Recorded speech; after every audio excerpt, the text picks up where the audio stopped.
જસદણના શ્રી બાલાજી ધામમાં ગુરુ પૂર્ણિમાની ધામધૂમથી ઉજવણી કરવામાં આવી। ગુરુ પૂર્ણિમાના દિવસે ગુરુ દીક્ષારોહણ કાર્યક્રમ યોજાયો। અનંત વિભૂષિત શ્રી 108 જગત ગુરુ ગંગાચાર્ય પીઠાધીશ્વર શ્રી મહેન્દ્રાનંદ ગિરિજી મહારાજ આ પ્રસંગે ઉપસ્થિત રહ્યા હતા। આ કાર્યક્રમમાં રાજ્યના કેબિનેટ મંત્રી કુંવરજી બાવળિયા અને નામી કલાકારો પહોંચ્યા હતા। અનેક શ્રદ્ધાળુઓને માનવ મહેરામણ ઉમટી પડ્યું હતું। નામી કલાકારોએ પણ ગુરુના આશીર્વાદ લઈ ધન્યતા અનુભવી હતી। આજે ગુરુ પૂર્ણિમા છે, પવિત્ર દિવસ છે। મારે મેં એક સારા પ્રતિ દિવસ ગુરુ પૂર્ણિમા દરેક પ્રતિ ગુરુની સેવા પ્રતિ ગુરુ દર્શન કરવા જતો હોય છે।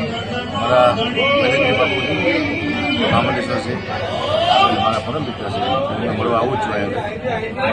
હવન પણ મહોત્સવ હતો અને ઘણા બધા શિષ્યો આવ્યા છે, હજારો માણસો આવ્યા દર્શન કરવા બાપુના આશીર્વાદ આપે। મજાના માણસ છે, બાપુ આનંદ આવે છે।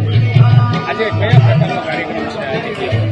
રાત્રે આપણે ભજન હતા, અત્યારથી દીક્ષા ઉઠ્યા છે અને શિષ્યો મળવા માટે બાપુ આશીર્વાદ આપે।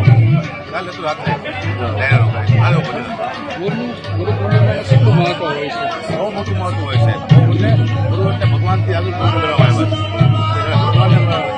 ભગવાનથી આગળ કોઈ ગુરુ છે એવું કહેવામાં આવ્યું છે। મા બાપ એથી આગળ કોઈ ગુરુને કહેવામાં આવ્યા છે, એટલે ગુરુથી આગળ કોઈ છે નહીં।